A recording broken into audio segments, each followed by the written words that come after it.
On the Squid website, there's a claim that you could swap anything and get USDC. There's another claim that says you could buy an NFT with any token. Imagine that. What else? Oh, they say you could swap any token for any token. Is Squid Router for real? Are they really solving interoperability issues? Well, I remember when I first got into blockchain, all the networks were completely isolated from one another. You needed a centralized exchange to swap Bitcoin, ETH, and all the others. Now with bridges, routers, all these native swaps facilitating interoperability, Squid is at the forefront of putting this right into the user's hands. And you're about to watch an interview with Fig, who's the co-founder. So enjoy this conversation with Squid Router. Fig, thanks so much for coming here from Squid Router. We're going to talk about interoperability quite a bit today. Really appreciate your time. Thanks so much for having me. Glad to be here. So usually I start my guest off with some like rapid fire yes or no questions, and then we could dig into kind of the explanation behind these, and also anything technical we'll get into a little bit later. But just for clarification, is Squid Router its own blockchain, or is it just a protocol? No, we're not our own blockchain, just a protocol. Perfect. All right. Can I swap Ethereum directly for Bitcoin using Squid? You can. Okay. What about Solana and Tron? Not TRX? right now. No, Not right now. No. Okay. You will be able to, though. Oh, nice. Well, I do have a question later about future integrations. Perfect. Sounds good. Does Squid use or handle any wrapped assets to facilitate the swaps? Yeah, we do. Part of the beauty of Squid is that the user never has to touch wrapped assets. We do all that for you. Has Squid Router itself ever been exploited or hacked? No hacks. 9 audits, no hacks so far. In order to get into the specifics about how Squid Router works, I really like it if you would clarify exactly what's the difference between a bridge and a router. When I go to the website, one of the frequently asked questions is about bridges and routers. What's the difference? So maybe you could just, for the audience and for myself, what's the distinction there? I think the big distinction is moving from the past technology into the future. And bridges were something that we used a lot in 2021, 2020. And what they do is if you have USDC and you want to get USDC on another chain, you can bridge it. Right. But there's all sorts of issues with bridges. First of all, a lot of them are insecure, they get hacked. And then otherwise you get a wrapped asset on the other side. But a router, it's more like if you know 1inch or another aggregator like KyberSwap, you can get any token on any chain in one click. So rather than just being able to go to another chain and get a wrapped asset, a router lets you get anything. Okay. So that's where the ETH for Bitcoin swap would come in. Exactly. Yeah. So if you have ETH, you can get Atom, Bitcoin, hopefully soon Solana, all in one click. And that's the experience we want to give people. We don't want them to have to bridge, then do a swap, then unwrap the token. It's just, I want to get Bitcoin one click. And no matter what asset you have in your wallet, you can go and buy it.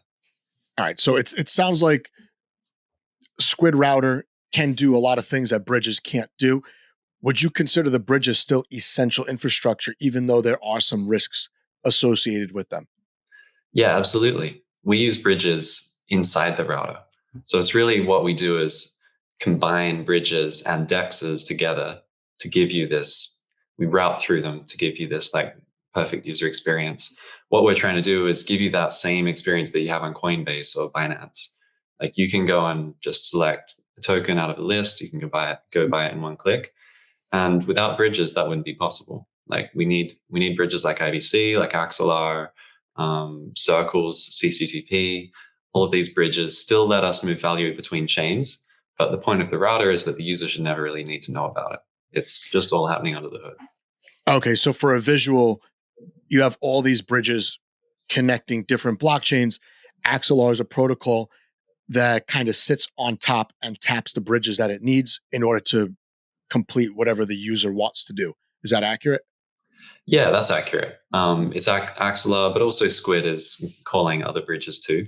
But yeah, Axelar has this new method of being able to call multiple bridges, gets you what you want across. I think at the moment we're on 75 chains and hopefully hundreds of chains pretty soon. Plus, all the native assets that are on those chains would be able to get swapped to and from. Is that right? Yeah, exactly. Perfect. Who do you have competition in this space? Would Thorchain or Maya Protocol be a competition for Squid Router, or do you Yeah, guys use them as well? we use them as well. So we don't use Maya or Thorchain yet. We've integrated a project called Chainflip for Bitcoin.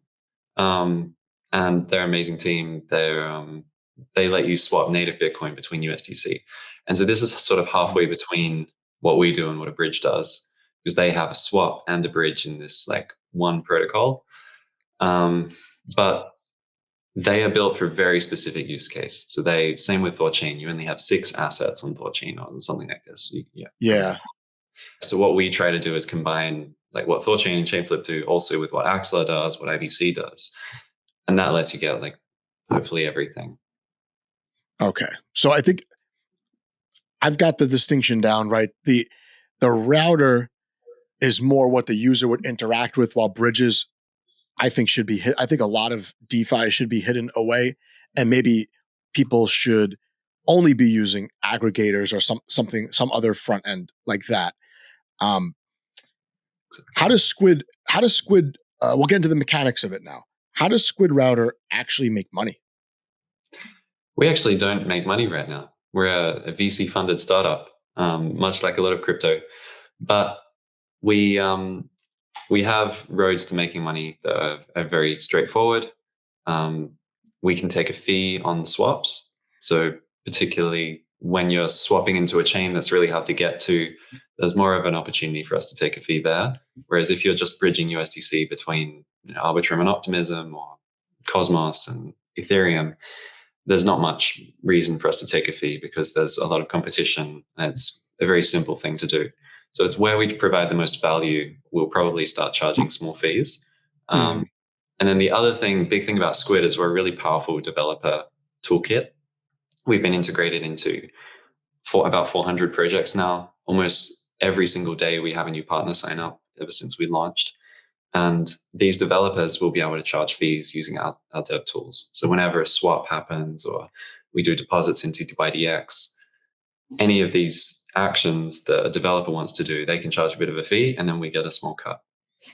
Okay, so you sound like a traditional startup, right? You the VC funding is getting you off the ground. Right now, it seems like you're going for maximum integrations and maximum users, right? Exactly. Yeah. But you have a pathway because your product is definitely being adopted and will probably be increasingly popular as interoperability becomes more of the norm, I think. Yeah, exactly. It's really about just building the best thing we can. And I think if we have the best product, we don't have to worry about fees. That will just come. What we're aiming for is not just fixing interoperability, but fixing the swapping experience. So whenever anyone wants to swap assets, you no longer even think about single chain swaps or cross chain swaps. It's just everything's a swap. Doesn't matter what chain it's on, and you can use Squid to do that. Right. No, I think the users at some point are not going to need to care what chain. A lot of these, not only the tokens, but also vaults, APRs, even staking, right? Yeah, exactly. There should be like a few front ends they deal with, maybe some marketplaces. But other than that, something like Squid can help. I don't want to say onboard people, but keep people using the chains that they like using even before it was hidden away. Yeah, like we make it possible for decentralized apps and protocols to be able to compete with Binance or Coinbase, centralized things. And that's what we want. Like we don't want FTX to happen again. We want everyone to be using self-custody, using decentralized protocols wherever they can. So we're making the tools so people can actually get that equivalent user experience as Binance. And that's what like 90% of crypto users are, just using centralized exchanges. So we have to remember I believe it. Yeah. that's where the opportunity is, we think, like moving those users over into decentralized rails. Yeah. When I started making content, the whole premise was 90% of people probably never even thought about taking their tokens off a centralized exchange. Yeah. And they're probably pretty happy because you could even earn staking yields on a centralized exchange. There has to be something that motivates them to move tokens off an exchange. NFTs were good, right? Yeah. Eventually, I think DePIN and real world assets will probably bring in enterprise institution, but I don't think that we've even scratched the surface on retail. I think that we need more apps that require less clicks, but employ more and more different tokens and different ecosystems into one.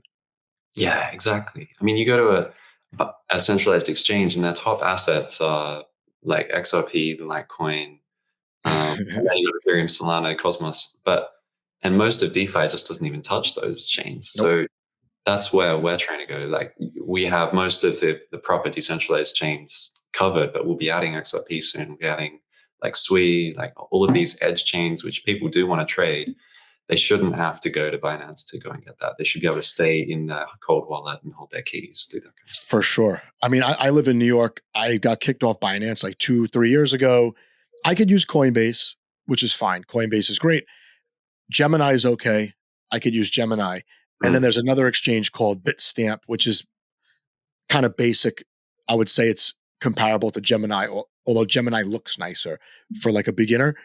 Other than that, I can't touch Kraken, Binance, these other exchanges. So for me, the motivation to start using DeFi was getting kicked off the exchanges. I had Bittrex, I had a Bittrex account, I had a Binance account.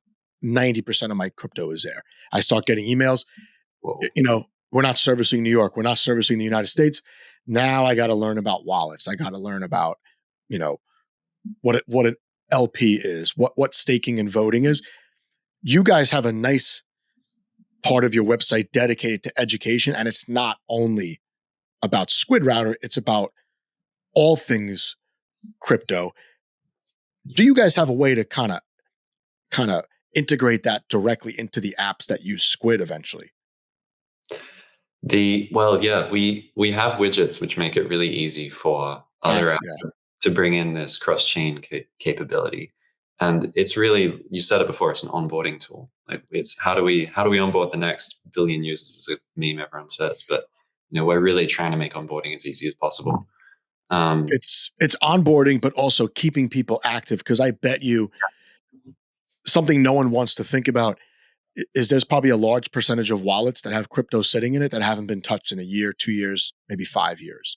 I know that's the case with even with Bitcoin. People haven't moved their tokens. So yeah, I think we just need more user-facing apps and integrations that hide infrastructure, even hiding a lot of DeFi. Squid, you guys are definitely solving that problem from a bunch of different angles. But I'm curious, what do you do exactly for Squid Protocol? Well, I'm one of the co-founders. I was a developer before crypto, and I worked in traditional finance. And so I'm doing a bit of everything. Started off pushing a bit of code, but I don't do much of that at the moment.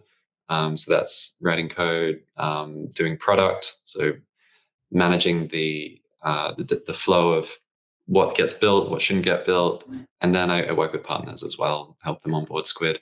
How big is your team? We've got 15 people. Okay. You mentioned before widgets and different integrations that you're adding every day. Which ones would you kind of highlight as the major integrations that bring more adoption, more users to Squid? Yeah, the biggest ones are the wallets. And I think wallets are the closest thing you get to Binance, right?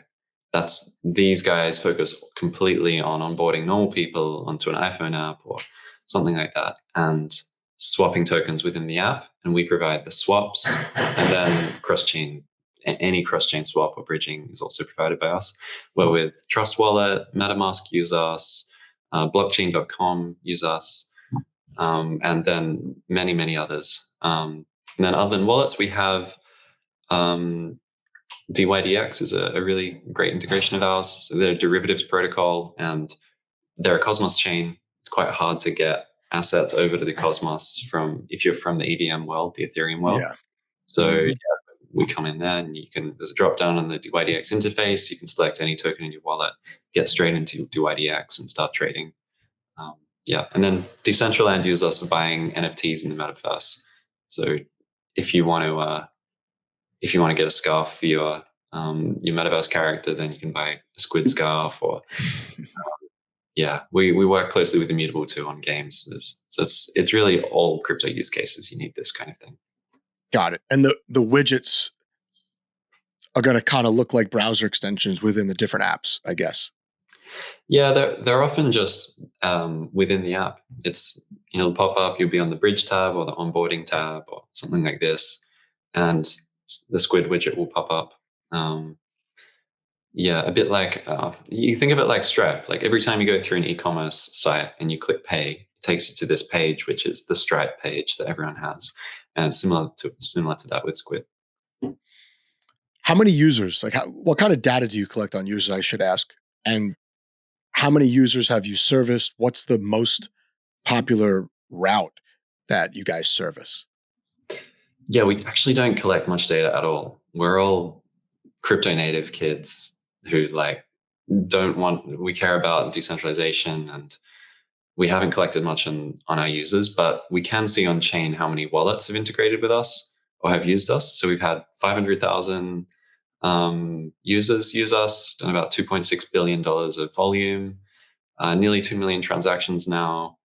And we have a few thousand users per day. I used it today, actually. Now that I think about it, I was swapping.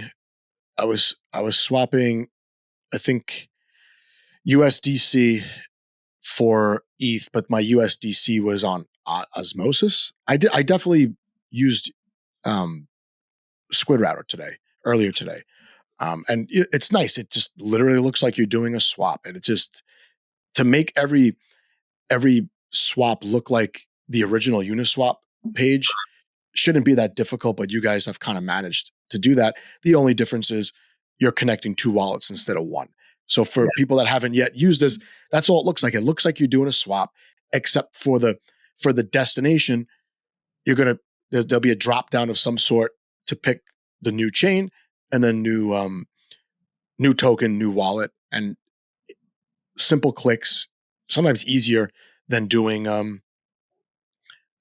a swap with MetaMask on Ethereum, where you got multiple clicks sometimes and you don't even know what you're clicking. Yeah, totally.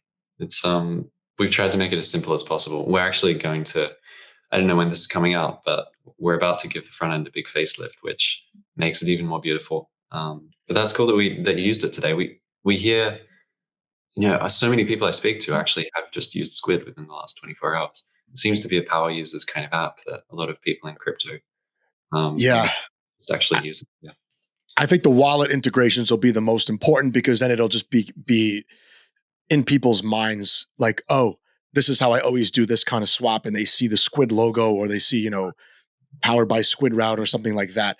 Find front end sometimes at websites, people are just Googling stuff, right? I do it all the time.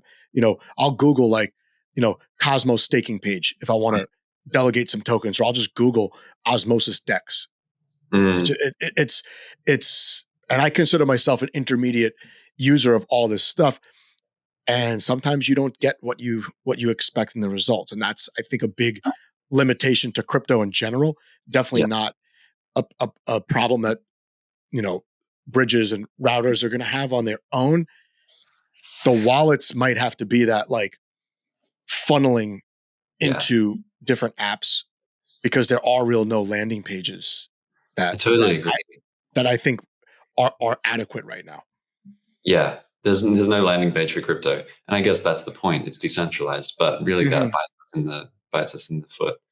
The issue is that you can take your wallet anywhere, but you really can't do everything on every application in one website. And Mm. with crypto, like every new website you go to, it could be a scam. Like it's very scary to have to go and explore. And that was really why we built Squid in the first place, is because to do a simple, like go and explore to this application that you just read about, you would have to like go on this like 30-minute Googling spree and like making sure you didn't lose your funds to get your assets over there. And then you could use the app. So we wanted to just be like, there's one trustworthy interface where you can move your assets to the place where you need them so you can go and explore. Yeah, that's why we built Squid. All right, let's get into some limitations and even some risks just in general here for the Squid protocol itself. Hmm. What are the limitations that you guys are not going to be able to solve anytime soon that you just have to deal with as builders in the Web3 space? Hmm. It's a great question. So I think that there's a clear list of things we need to solve to get to that Binance user experience. It's not needing gas, because gas is this thing that normal people don't know about, right? We need to Mhm. abstract that away. You just click a button and you're swapping. You don't even hear about the gas. Maybe it's incorporated into fees somehow. And Squid, we've built some smart contracts to abstract that away. So it's not live on Squid yet, but you won't need to pay gas on Squid anymore. It'll just be signed. So like approve this transaction. We handle the rest. And then another one is wallets between chains. Like you've said already, there's two wallets. You've got your Cosmos wallet and your Ethereum wallet. And Yep. then it'll be Solana wallet, XRP wallet, Bitcoin wallet. We need wallets which can service like every chain. And we're also working on that. But we've got some great partners who, Trust Wallet, for example, who use us. They have really good chain Trust is coverage. good. Yeah. Yeah. Yeah. Exodus are good as well. We're working with them. So Exodus was the first wallet that I used. really, And it was great because you could do atomic swaps in the wallet, right? yeah. Yeah. And I still use it as my like portfolio manager for my Trezor. I don't use the Trezor software. Exodus is a great one. I haven't used it in forever. I'm kind of graduated from Exodus. Now I have 16 Um, different wallets. that's it. Yeah, I think I might have been the same. I think I have the Exodus app from a long, long time ago on my phone or something like that. Um, so we're doing those. And then the swap piece, of course, is really important. We abstract the swaps away. So it's always one click, any token. And then the ability to, I think you brought it up, a really great point with staking. Like there's a lot of staking products out there, but it's Mm, really confusing even for crypto natives to know which one to use. So I think we can simplify that as well. The beauty of cross-chain is you can get the best yield on USDC on Solana, Cosmos, Ethereum, like any chain in one interface. yeah. And we're working with a bunch of partners who are building this kind of thing. So maybe we'll integrate those into the Squid application so you can do it right there, just on our website, or we refer you over to our partners who use us. But that makes it really easy to be like, I just bought ETH. Oh, do you want 3% on your ETH? Maybe you just want to do some staking, or maybe you want to put it into DeFi. Um, I think that's another point. Essentially, copying what Binance and Coinbase do, because these are the big use cases, but having all Yeah. the benefits of self custody and you not losing your funds at any moment's notice. What about risks in general? Uh, Bridges or routers that we can talk about that users, most users, they know that there's some risk, but they can't really even estimate how much risk they're taking. Like going to a new website and hooking up your wallet, there's even risk in that, right? You might be attaching to the fake front end. But for bridges routers specifically, what are some of the risks that users should be aware of when using these products? yeah, this is another hurdle that crypto as a whole needs to get over. There's Mhm. actually been far fewer smart contract hacks the last couple of years. I thought this was going to be a big issue for crypto overall, I but thought so too. Bridges in general seem to be like bulletproof lately. yeah, Maybe it's only in bull markets where they get exploited. I don't know. yeah. I think, well, something really important about Squid is that the way it's built, the user is only exposed to the bridge while the trade is happening. So you start with Okay. we call it a native asset, an asset which is not bridged on one side, and then we use the bridge, and then we swap out of the bridged asset into another native asset. I'm sorry if that was a lot of jargon, but basically the only time you can lose money is if the bridge gets hacked right when your trade is happening.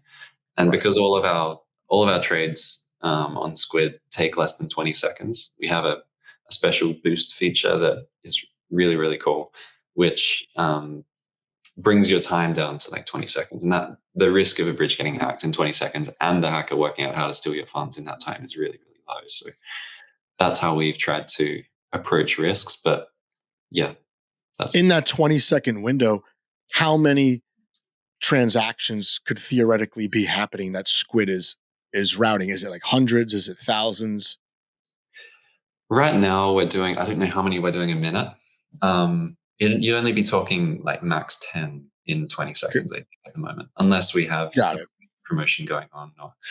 But the thing is, though, is if you're doing, if someone's doing $1 million transaction, then the 20 seconds, you've got $1 million at risk. Yeah. I still think that's really not the target for hackers. Like, you've got to think about, from the hacker's point of view, they're going to go after the biggest prize. And the biggest prize is not those trades in transit. It's more like all of the assets which have been locked onto a bridge. Yes. And The honeypots. That's in the hundreds of millions. Or yeah, exactly. Yeah. The honeypots. All right. Can we talk about a possible token? My community has been asking me. I said, fill out this Google form so that I get some community questions. And I do have a really good community question coming up, but let's get the token part out of the way. Have you internally discussed a token, or what can you tell us about conversations surrounding a token? Yeah, so we haven't given any public comms about token. Basically, we are discussing it though internally. Haven't decided on anything yet, but I think a token is part of a decentralized application. Basically, it's this is part of the way that these protocols work on chain, and there's some really interesting mechanisms we can think about with Squid and a token. So I think it's a possibility. If you were to, let's say, roll out a token, did you discuss how it would be distributed? Would there be possible airdrop involved? If you can comment on that. Yeah, I mean, the airdrops and distribution are constantly being talked about on crypto Twitter, and the way we think about it, we first have to decide on the token and then get to if we do, then how are we going to distribute it? I think the metas are always changing. It's like one day airdrops are like the best thing in the world, the next day they're horrible.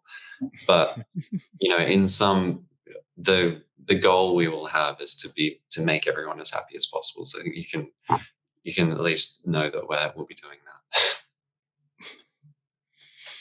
We're trying. I just have a few questions about interoperability in general. Couple questions related to Cosmos, actually. Yeah. And I do most of my moving tokens around in Cosmos. My Bitcoin, my ETH kind of just sit there. But this is a great question from someone in my Telegram community. That I'll read it word for word, but it has to do more with like the aggregator idea that you brought up earlier. It says, how is order routing determined for swaps? Can we get more done through Astrovault DEX? Astrovault DEX has really good swap rates, even for tokens that you would expect to get better swap rates somewhere else. So yeah, how is the routing determined? Yeah, the guys from Astrovault are really smart. I remember we were chatting to them about integrating the DEX. We haven't done it yet, but we actually, part of this new upgrade that we're doing on Squid 2.0, which will be coming out very soon, will be the ability to integrate more DEX in Cosmos. So I think you can say it's on the roadmap. It hasn't been done yet. Cool. But that's the beauty of cross-chain again. It's like you get to access liquidity over on Archway, which is Astrovault, and then we can check with Osmosis, Neutron, or even on Ethereum in the same transaction and use the best liquidity from all of those DEXs to get what you want. And Cosmos, for people that don't know, it's like 75 or 100 different blockchains, but the fees to move tokens around from chain to chain, it's almost negligible. I would say it's negligible. So you could almost treat it as an ecosystem that has 20 or 30 dexes.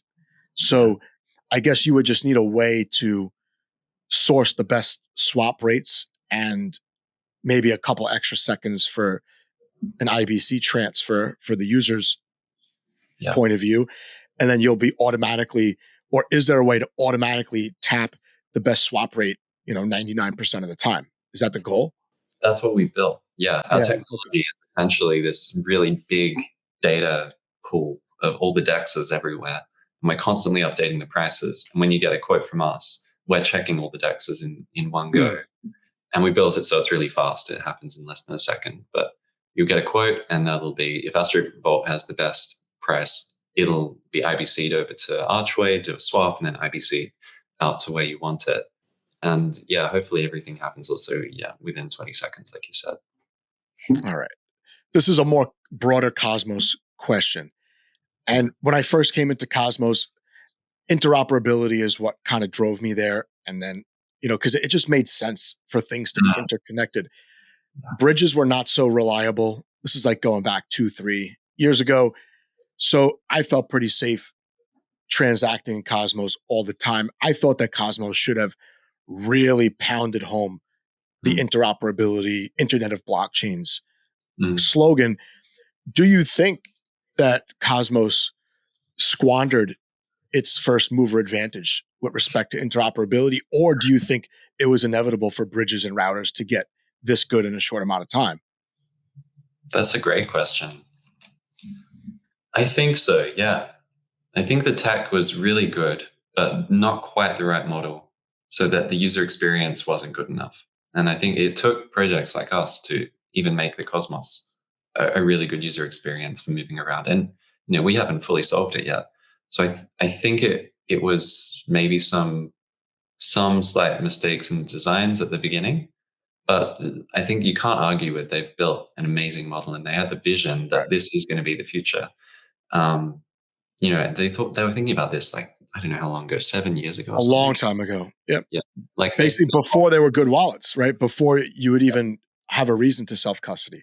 Yeah. Like they really called it. And the internet is like so core to how Web 2 works and Web 1 works, and interoperability is going to be the same for Web 3.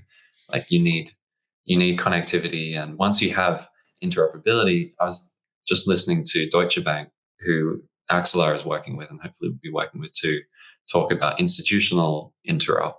And they're starting to think like, why build on the internet now? You don't build your own intranet anymore.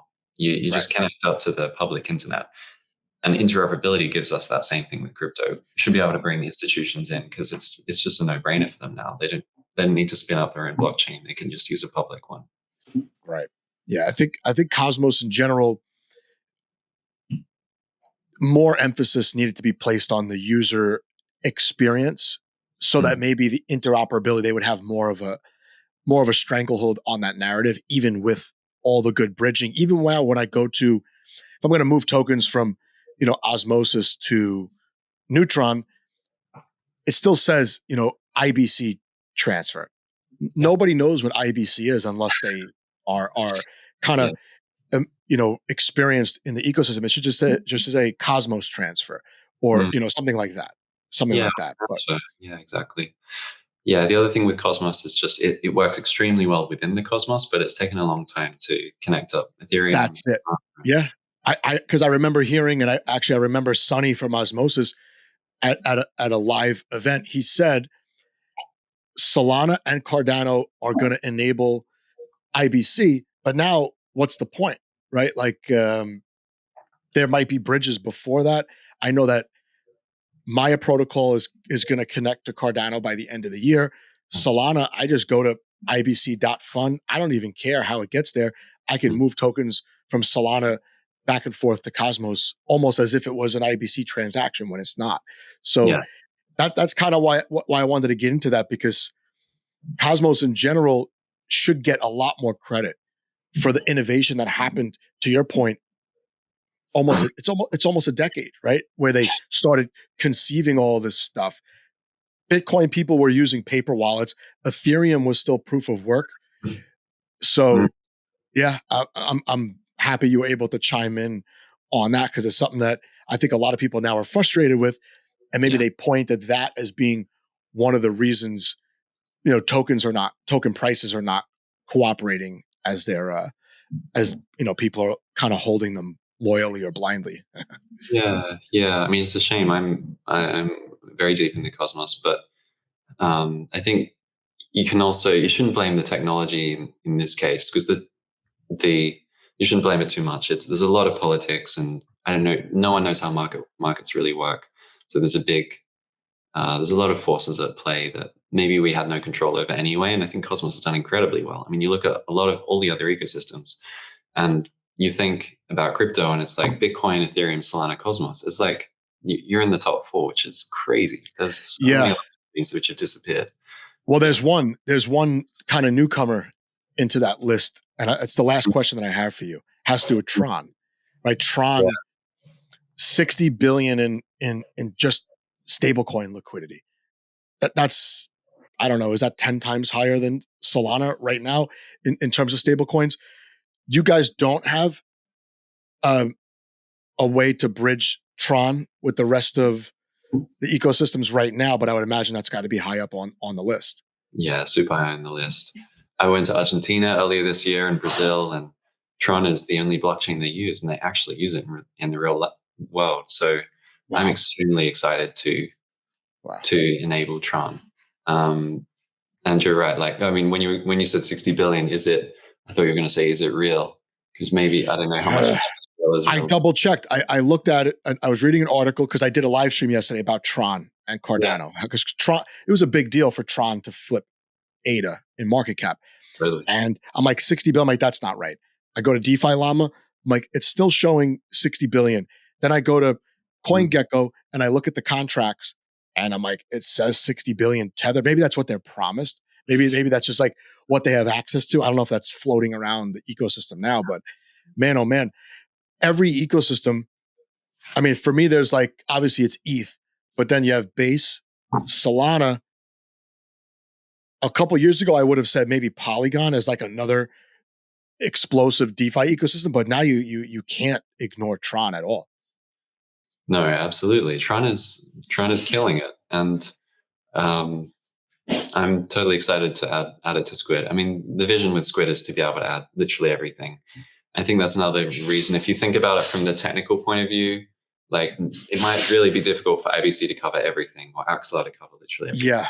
There's always going to be some small bits, and like Maya's leading the way with Cardano, it sounds like. So maybe we need to use them to get over there. I think it's part of the fun of Squid. Like our job is to integrate all protocols to enable as many blockchains as possible, and do that work so the users don't have to do it themselves by searching through Google. One last question. Besides Tron, what's another ecosystem that you guys have not been able to integrate, but you really want that to be a priority? Well, Solana isn't on Squid yet, but that is already being built. So So Solana's not on. Okay. Okay. yeah. I mean, that's a big one. But we've got Sui, XRP, Flow is launching a blockchain, so we'll be adding them soon. Stellar, we'll be adding Cardano, Litecoin, Dogecoin, like these massive names, which most of DeFi usually can't access. We'll be adding those. Right. Those are the centralized exchange tokens. The only one you didn't name was Ethereum Classic, but the ones you just named, they're probably the highest volume trading tokens on every centralized exchange. So, Yeah, give the people what well, they want. yeah, exactly. And it's going to be really weird to see all these like wrapped Ripple tokens all over the place after everything that they've been through. And that's kind of, I think that was the first token I ever bought in like 2016. I don't have it anymore. There were no wallets, right? So, yeah, I mean, you guys, it sounds like you guys have gotten really far, especially on the UI part of it, but you do have some big ecosystems that you can still tap and possibly really send your user base kind of through the roof here. So I wish you all the best in it. I'll look forward to that upgrade when you get that rolled out, please let me know so I could spread the word. I really appreciate you coming on and just sharing these insights with my audience. Thanks so much, Joe. Great to chat, and definitely I'll share that when they come out, and hopefully we can bring crypto to as many people as possible. Every quantum leap, I'm finding myself trapped inside of people. Differences underneath the fundamental side of ego. Truly not that equal. That's why they say don't meet your heroes. We are part of this evil, so pardon all my amigos.